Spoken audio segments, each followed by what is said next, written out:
This is Entrepreneurs Get Visible, the podcast for people who want more impact, influence, and income.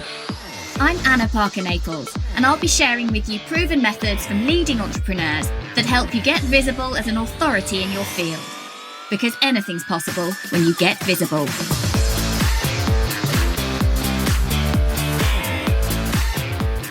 This episode today is a little bit different.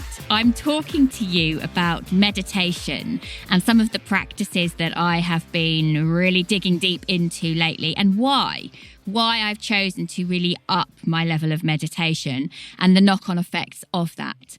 And I've titled this episode Meditation for Acceleration because that is, I guess, what I've experienced as a result of having these practices, that instead of feeling like I have less time because I've taken time out to meditate, I actually feel so much calmer, more in control, and less stressed about outcomes when I meditate. So I began meditating on and off, never consistently, probably about 8 years ago.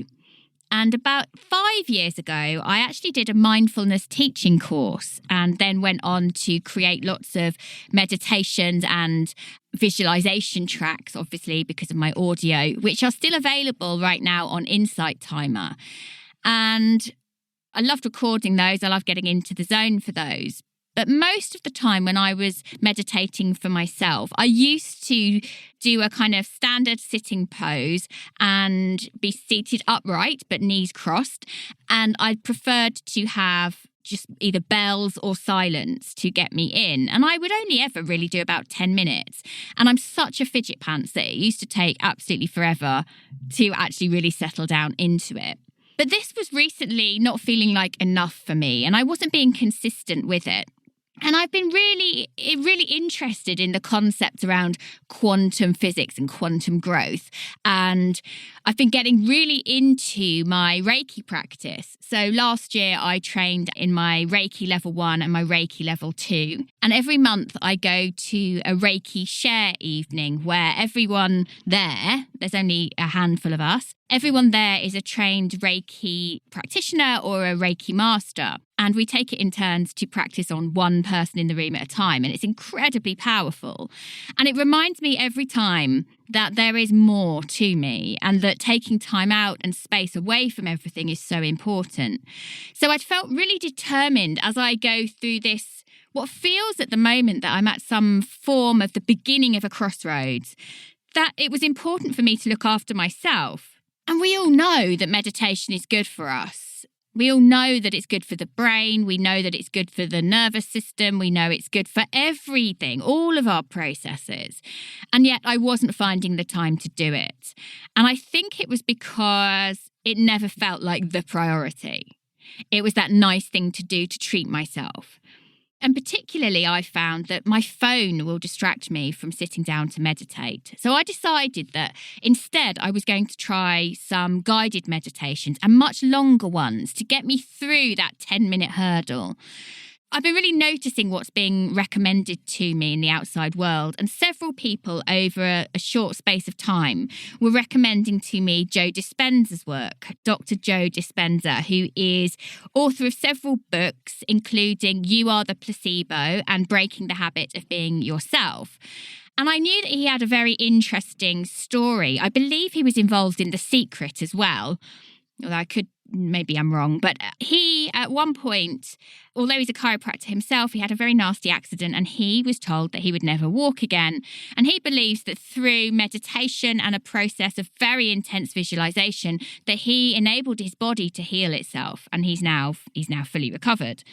And that's an incredible story. Whether or not you believe it's because of the meditation, the fact that he has recovered anyway, that's, amazing.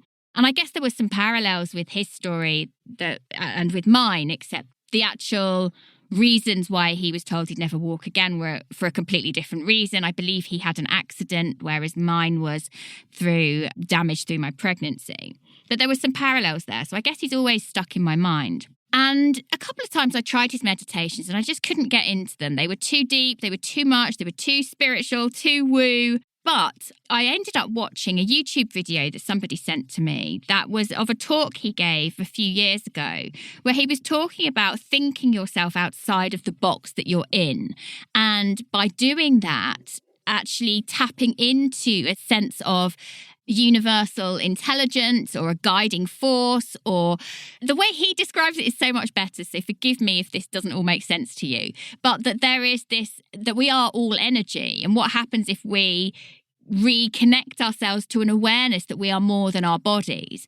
And there was something in that video that really made sense to me. And I'm going to make sure that we get it popped into the show notes for you to check out as well. So I decided that I would listen in the outside world to who was recommending which of his ongoing meditations and give them a try. And there were a few that I've been dipping in and out of recently that are about an hour long, so it's quite intense, but they've been really powerful for me and really getting me to think literally outside my box about what's coming up for me next in my life, what I want to create, and a much deeper understanding of the power of visualization, which is something I've been passionate about for a very, very, very long time. So one of the meditations is called The Blessings of the Energy Centers. And again, that's sort of talking about the chakras of the body. Again, it's not something I know a lot about, but the way that he describes it is really interesting and effective. And there are actually different parts. There are many different meditations for the blessings of the energy centers. So I would recommend you start with part 1. And then the other meditation of his that I've really enjoyed is The Alchemist, Be the Alchemist. And you can find all of these either paid on his website, which you could download, or you can find them on YouTube, which are obviously for free, but you might have an ad right at the beginning. And I have to say that probably for the last 4 weeks, maybe, I have been really bedding into doing this every single night.